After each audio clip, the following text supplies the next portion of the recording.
ಸಾಲ ಇತ್ಯಾದಿ ಕಾರಣಕ್ಕೆ ಧನ್ಯವಾದವನ್ನ ಸಲ್ಲಿಸೋದಕ್ಕೆ ಬಂದಿದ್ದೀರಿ.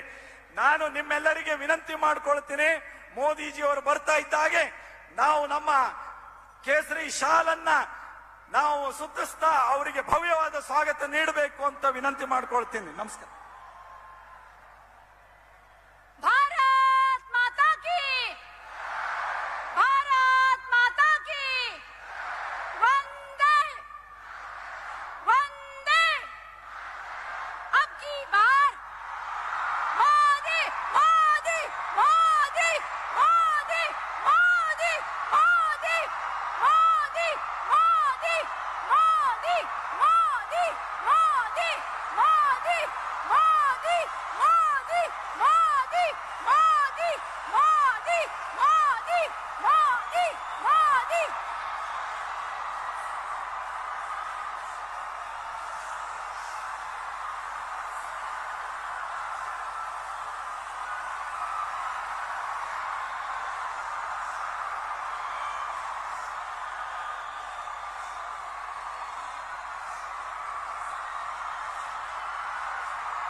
सबका साथ सबका विकास, सबका साथ सबका विश्वास, सबका साथ सबका प्रयास, सर्वव्यापी सर्वस्पर्शी सर्वग्राही ಯೋಜನೆಯನ್ನು ಕೊಟ್ಟಂತಹ ಸನ್ಮಾನ್ಯ ಶ್ರೀ ನರೇಂದ್ರ ಮೋದಿಜಿ ಅವರನ್ನ ಜಿಲ್ಲಾಧ್ಯಕ್ಷರಾದಂತಹ ಶ್ರೀಯುತ ಎನ್.ಎಸ್. ಹೆಗಡೆ ಅವರು ಸ್ವಾಗತಿಸಲಿದ್ದಾರೆ.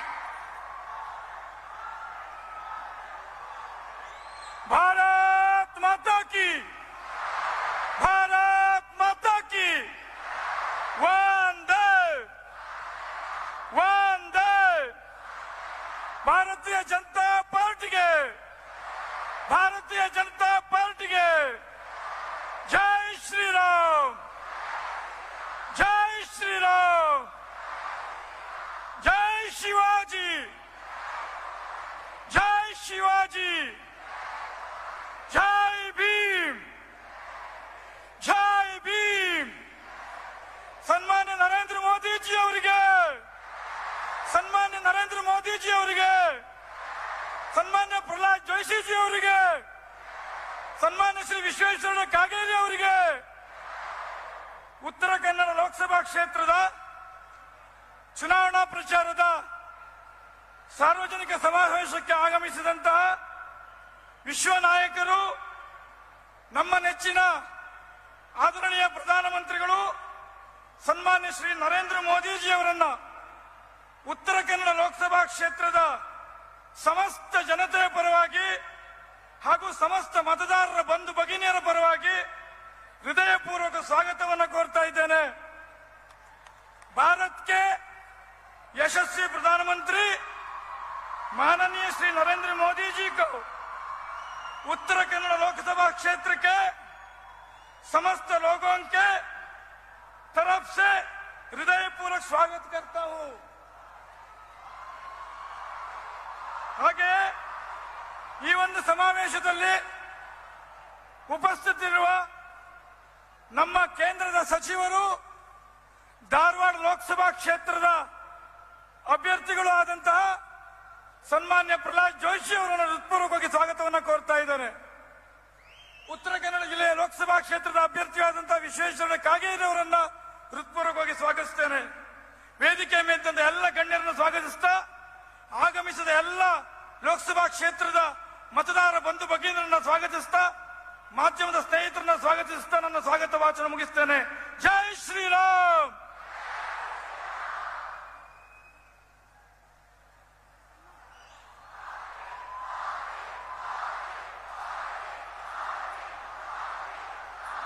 ಉತ್ತರ ಕನ್ನಡ ಲೋಕಸಭಾ ಕ್ಷೇತ್ರದ ಪರವಾಗಿ ಸನ್ಮಾನ್ಯ ಶ್ರೀ ನರೇಂದ್ರ ಮೋದಿಜಿ ಅವರಿಗೆ ಶಾಲನ್ನ ಹಾಕಿ ಸನ್ಮಾನಿಸಬೇಕು ಅಂತ ಹೇಳಿ ಶ್ರೀಮತಿ ರೂಪಾಲಿ ನಾಯ್ಕ ಅವರನ್ನ ಕೇಳ್ಕೊಳ್ತಾ ಇದ್ದೇವೆ. ಅದರಂತೆ ಹಾರವನ್ನ ಶ್ರೀ ಪ್ರಹ್ಲಾದ ಜೋಶಿ ಅವರು ಹಾಗೂ ನಮ್ಮ ಉತ್ತರ ಕನ್ನಡ ಜಿಲ್ಲೆಯ ವಿಶೇಷತೆ ಸಿರಸಿಯ ವಿಶೇಷತೆಯಾದಂತಹ ಬೇಡರ ವೇಷದ ಒಂದು ಕಿರೀಟವನ್ನ ಸನ್ಮಾನ್ಯ ಶ್ರೀ ವಿಶ್ವೇಶ್ವರ ಹೆಗಡೆ ಕಾಗೇರಿ ಅವರು ನೀಡಬೇಕು ಅಂತ ಹೇಳಿ ಅವರಲ್ಲಿ ವಿನಂತಿಸಿಕೊಳ್ತಾ ಇದ್ದೇವೆ. ಬಂದಂತಹ ಎಲ್ಲ ಮಹಿಳೆಯರ ಪರವಾಗಿ ವೇದಿಕೆ ಮೇಲಿರುವಂತಹ ಮಹಿಳೆಯರು ನಮ್ಮ ಗ್ರಾಮ ದೇವತೆ ಶಕ್ತಿ ದೇವತೆಯಾದಂತಹ ಶ್ರೀ ಮಾರಿಕಾಂಬಾ ದೇವಿಯ ಪ್ರತಿಮೆಯನ್ನ ನೀಡಿ ಆದರದಿಂದ ಗೌರವಿಸ್ತಾ ಇದ್ದಾರೆ.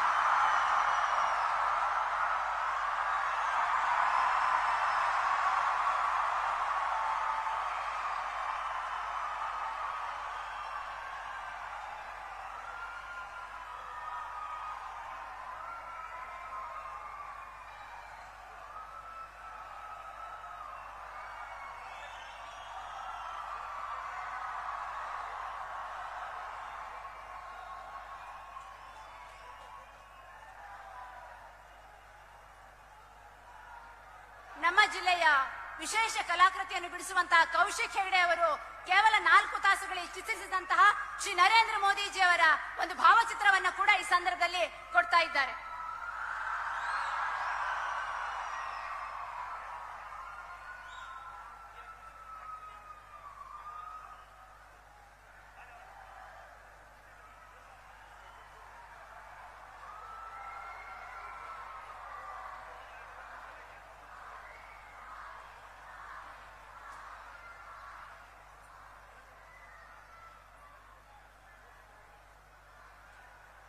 ಸನ್ಮಾನವನ್ನು ನೆರವೇರಿಸಿಕೊಟ್ಟಂತಹ ಎಲ್ಲ ಗಣ್ಯಾತಿ ಗಣ್ಯರಿಗೂ ಕೂಡ ಧನ್ಯವಾದಗಳು. ಈಗ ನಿಮ್ಮೆಲ್ಲರನ್ನ ಉದ್ದೇಶಿಸಿ ಕೇಂದ್ರ ಸಚಿವರು ಧಾರವಾಡ ಕ್ಷೇತ್ರದ ಲೋಕಸಭಾ ಅಭ್ಯರ್ಥಿಯಾದಂತಹ ಶ್ರೀಯುತ ಪ್ರಹ್ಲಾದ್ ಜೋಶಿ ಅವರು ನಮ್ಮನ್ನು ಉದ್ದೇಶಿಸಿ ಮಾತನಾಡಲಿದ್ದಾರೆ. बोलो भारत माता की नरेंद्र मोदी ಅವರಿಗೆ मेरे संसद के साथी सरकार के साथी भाई प्रहलाद जोशी जी को रिकॉर्ड वोट से जिताने का संकल्प ले चुके हैं. ये जो आपका जोश नजर आ रहा है, ये आपका जो उत्साह नजर आ रहा है, पूरा कर्नाटका एक ही स्वर से बोल रहा है.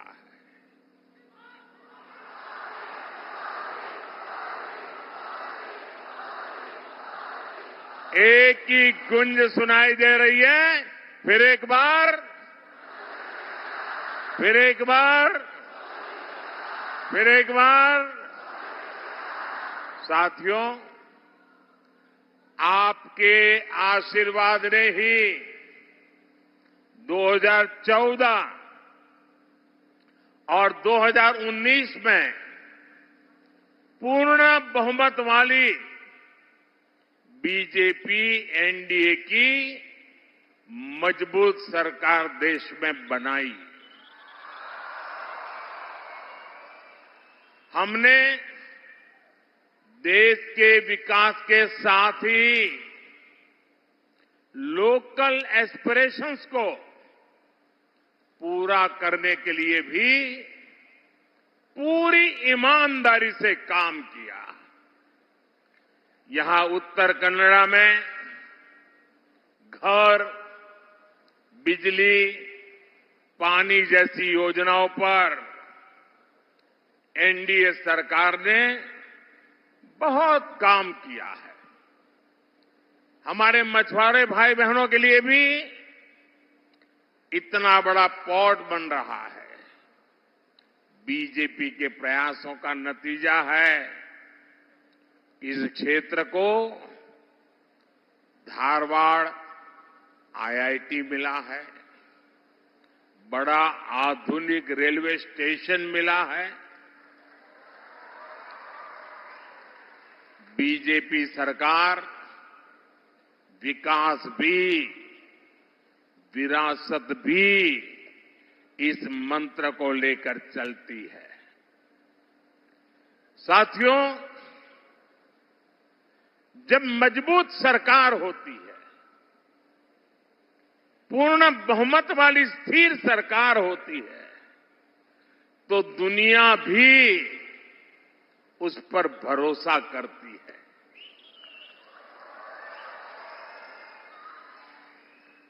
आप मुझे बताइए, आज पूरी दुनिया में हिंदुस्तान का डंका बज रहा है कि नहीं बज रहा है? चारों तरफ हिंदुस्तान की वाहवाही हो रही है कि नहीं हो रही है? अमेरिका में भी भारत का जय जयकार होता है कि नहीं होता है? यूरोप में भी भारत का गौरवगान होता है कि नहीं होता है? हिंदुस्तानी दुनिया में कहीं पर भी जाए तो माथा ऊंचा कर करके खड़ा होता है कि नहीं होता है? होता है कि नहीं होता है? आपको गर्व होता है कि नहीं होता है? सम्मान अनुभव करते हैं कि नहीं करते हैं? लेकिन ये कैसे हुआ? कैसे हुआ? किसने किया? किसने किया? उधर से जवाब चाहिए, किसने किया? पीछे से जवाब चाहिए, किसने किया?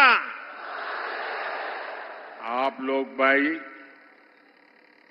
आप सबका जो जवाब है ना, ये पूरी तरह गलत है।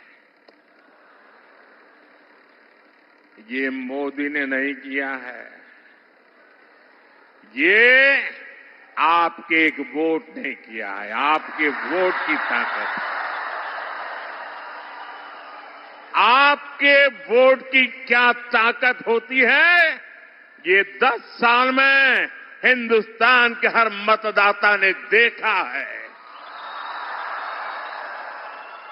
और मोदी आपके एक एक वोट का जो उसकी ताकत है, उस ताकत के भरोसे जब दुनिया के किसी भी नेता बड़े बड़े को मिलता हो ना, 6 फीट वाले हो, 6.5 फीट वाले हो, हैं? कितनी ही गोरी चमड़ी क्यों न हो, जब मैं उनको मिलता हूं ना, मुझे देखना तो ऐसे पड़ता है। लेकिन जब मैं दुनिया की बड़ी बड़ी शक्तियों को मिलता हूं तो मोदी अकेला नहीं मिलता है। 140 करोड़ देशवासी मेरे पीछे खड़े होते हैं, और तब जाकर के मैं सीना तान करके उनको हाथ मिलाता हूं। उनको भी लगता है यार कुछ तो है। लगता है कि नहीं लगता है? ये सब आपके एक वोट की ताकत है भाइयों।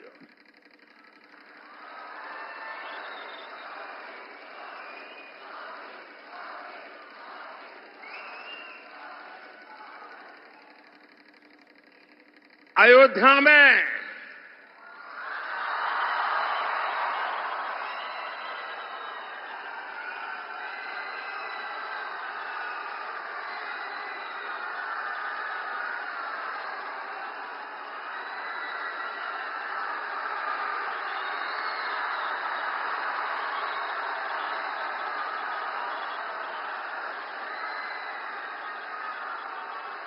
साथियों, मेरे और आपके पूर्वजों ने,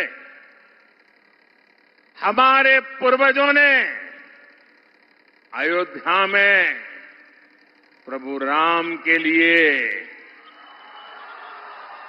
500 साल तक लड़ाई लड़ी। 500 साल छोटा कालखंड नहीं है।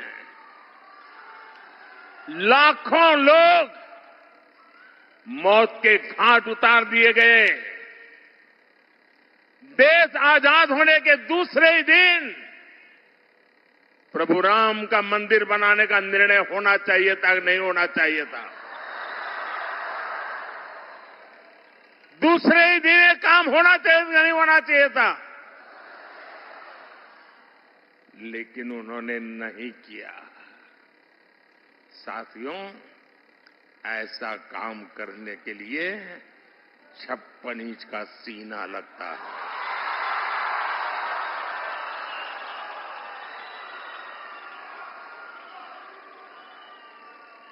तब जाकर के 500 साल का सपना, 500 साल का इंतजार समाप्त होता है। लेकिन ये तब होता है जब आपके वोट की ताकत मिलती है।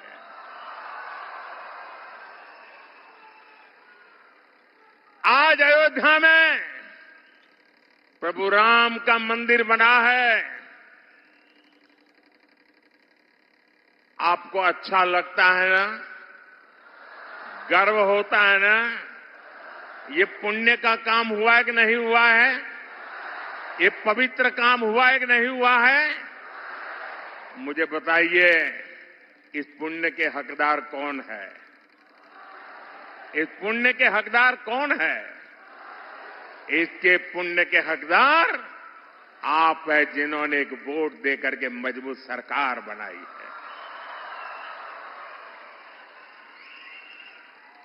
और देखिए, देश में वोट बैंक की राजनीति कितनी विकृति पर पहुंची है, कितनी विनाशक बन गई है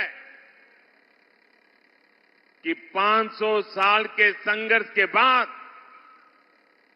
देश के सुप्रीम कोर्ट के निर्णय के बाद देश के कोटि कोटि जन, किसी ने 5 रुपया, किसी ने 11 रुपया, किसी ने 100 रुपया, किसी ने 1000 रुपया, किसी ने लाख रुपया, आप सबने दान दे करके प्रभु राम का मंदिर बनाया है। ये प्रभु राम का मंदिर सरकारी खजाने से नहीं बना है। ये प्रभु राम का मंदिर टैक्स पेयर के पैसों से नहीं बना है। ये हिंदुस्तान के राम भक्तों के जेब से निकले हुए पैसों से बना है, आपके पैसों से बना हुआ है। और जब अब आपको पता है, देश आजाद होने के बाद इन्होंने राम मंदिर न बने इसके लिए सब कुछ कोशिश की। आखिरी दिन तक अदालत में भी गए और 2019 में तो यहां तक कह दिया कि ये केस अभी चलना नहीं चाहिए, वरना मोदी को चुनाव में फायदा हो जाएगा। ऐसा कोर्ट में कहा। कांग्रेस पार्टी और उनके सारे चट्टे बट्टे राम मंदिर को रोकने के लिए 70 साल तक कोशिश करते रहे। उसके बावजूद भी ये राम मंदिर के जो ट्रस्टी हैं, वो सब भूल करके, उनके सारे पापों को भूल करके, उनके सारे गुनाहों को भूल करके उनके घर गए। घर जाकर के सम्मान पूर्वक प्रभु राम की प्राण प्रतिष्ठा में कार्यक्रम में आने के लिए निमंत्रण दिया। कि कितना बड़ा मन है, निमंत्रण दिया। और इन्होंने क्या किया? प्रभु राम की प्राण प्रतिष्ठा के निमंत्रण को इन्होंने ठुकरा दिया। मेरे भाइयों बहनों, जिन्होंने रामलला का अपमान किया है, जिन्होंने निमंत्रण को ठुकरा दिया है, देश ऐसे लोगों को ठुकराएगा कि नहीं ठुकराएगा? कर्नाटका ठुकराएगा कि नहीं ठुकराएगा? आप लोग ठुकराएंगे कि नहीं ठुकराएंगे?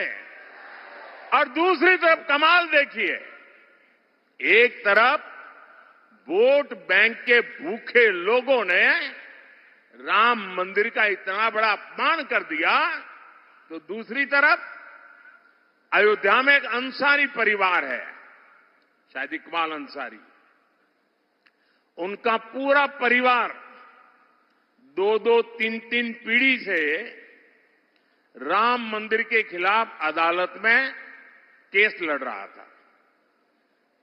और उसका कहना था कि बाबरी मस्जिद है, यहां राम मंदिर नहीं बनना चाहिए। 3-3 पीढ़ी अदालत में लड़ती रही, लेकिन जिस दिन सुप्रीम कोर्ट ने निर्णय किया तो उन्होंने कहा अदालत का निर्णय मेरे सर आंखों पर है। इतना ही नहीं, वो जीवन भर, उनके पिताजी भी जीवन भर अदालत में लड़ते थे, लेकिन जब राम जन्मभूमि के ट्रस्टियों ने उनको भी निमंत्रण दिया, कांग्रेस और उसके चट्टे बट्टों ने तो निमंत्रण को ठुकरा दिया।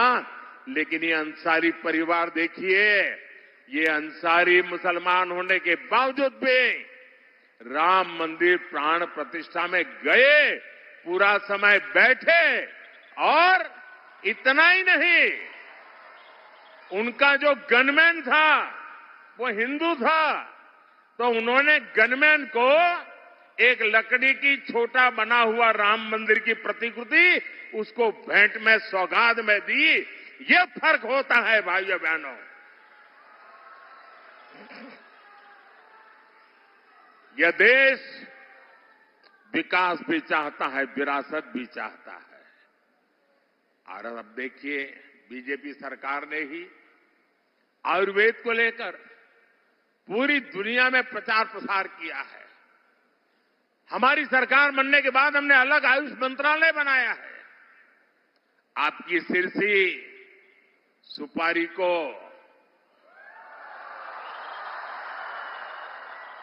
जीआई टैग यानी उत्तर कन्नड़ा की पहचान बीजेपी ने ही दी है। हमारे कर्नाटका में मिलेट्स हमारे किसानों की बहुत बड़ा क्षेत्र है। कोई पूछता नहीं था, छोटे किसान परेशान थे कि मिलेट को करूं क्या। ये बीजेपी, मैंने यूएन को कहा ये सुपर फूड है, ये एनवायरमेंट फ्रेंडली खेती है, और यूएन ने इंटरनेशनल मिलेट डे मनाया और मिलेट ईयर मनाया। और आज जिसको आप श्रीअन्न कहते हैं ना, जिसको आज हम पूरे देश में श्रीअन्न के रूप में जानते हैं, आज मिलेट की पूरे दुनिया में मांग बढ़ी है और उसका लाभ कर्नाटका के किसानों को मिल रहा है। साथियों, जब आपका अपने पर भरोसा हो ना, अपने देश पर भरोसा हो, अपने देश की हर बात पर भरोसा हो, तो दुनिया भी आपकी बातों पर भरोसा करती है। हमने मिलेट मना का इतना बड़ा अभियान चलाया। पिछले वर्ष मैं अमेरिका के राष्ट्रपति जी ने मुझे अपने घर पे बुलाया था, बहुत बड़ा भोज रखा था, और देश का मैं शायद पहला प्रधानमंत्री था जिसके लिए इतना बड़ा समारोह किया गया था। पूरे अमेरिका के बड़े बड़े दिग्गज लोग वहां भोजन समारोह में थे, और क्या मजा था उसका।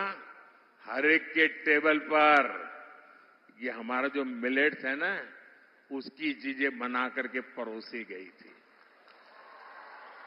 ये सुनते हैं तो आपको गर्व होता है कि नहीं होता है। कन्नड़ा के खेत में पैदा हुआ मिलेट अमेरिका के व्हाइट हाउस में टेबल पर जब परोसा जाता है, कौन कन्नड़ा के व्यक्ति होगा जिसको गर्व नहीं होगा। साथियों, बीजेपी सरकार इस क्षेत्र की फिशरमैन कम्युनिटी के विकास के लिए भी कमिटेड है। हमारी सरकार है जिसमें फिशरमैन के लिए अलग मंत्रालय बनाया गया। आजादी के इतने साल के बाद पहली बार फिशरमैन के लिए किसान क्रेडिट कार्ड की सुविधा बीजेपी ने दी। पहली बार 20,000 करोड़ की मत्स्य संपदा योजना बीजेपी ने बनाई। अब बीजेपी ने अपने मैनिफेस्टो में फिशरमैन के लिए प्रोडक्शन और प्रोसेसिंग क्लस्टर बनाने की घोषणा की है, और इसका भी बड़ा लाभ हमारे जो मछुआरे भाई बहन हैं उस पूरे समाज को मिलने वाला है।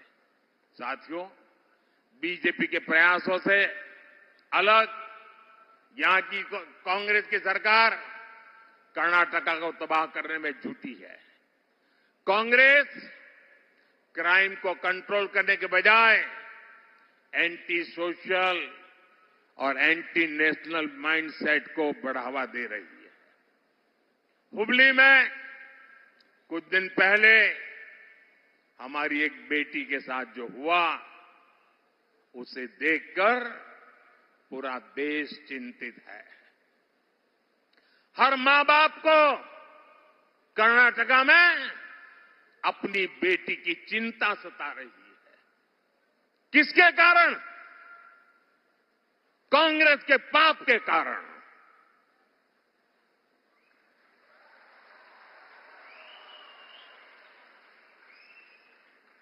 क्या कभी कांग्रेस आपकी बेटी की रक्षा कर सकती है क्या? आप उनके भरोसे बेटियों को बड़ा बना सकते हैं क्या?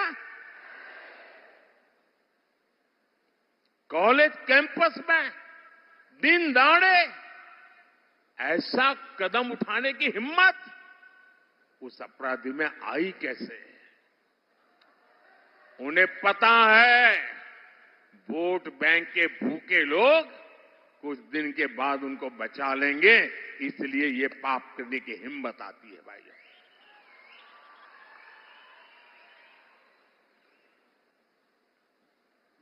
इस क्राइम ने कर्नाटका में हमारी बेटियों की सुरक्षा के संबंध में गंभीर सवाल खड़े किए हैं। खराब कानून व्यवस्था ये कांग्रेस सरकार की पहचान बन चुकी है। आपको पता है 2014 के पहले हमारे देश के अखबारों की हेडलाइन क्या हुआ करती थी? आज बेंगलुरु में बम धमाका हुआ, आज बेंगलुरु में बम धमाका हुआ, आज अयोध्या में बम धमाका हुआ, आज दिल्ली में बम धमाका हुआ, आज गांधीनगर में बम धमाका हुआ, आज सूरत में बम धमाका हुआ, आज मुंबई के अंदर ट्रेन में ब्लास्ट हो गया। ये खबरें आती थी कि नहीं आती थी? आती थी कि नहीं आती थी? 2014 के बाद ये खबरें खत्म हुई कि नहीं हुई? खत्म हुई कि नहीं हुई? देश के कोने कोने में बम धमाकों को रोक लगी कि नहीं लगी? लेकिन बेंगलुरु में इनके आते ही बम फोड़ते हैं आकर के आतंकी। बेंगलुरु हाईटेक सिटी, दुनिया में जिस बेंगलुरु का नाम, वहां पर एक काफे में बम फूटता है। भाइयों बहनों, और ये लोग बयान देते हैं क्या? गैस का सिलेंडर फटा है। अरे आपका दिमाग फटा है कि गैस का सिलेंडर फटा है?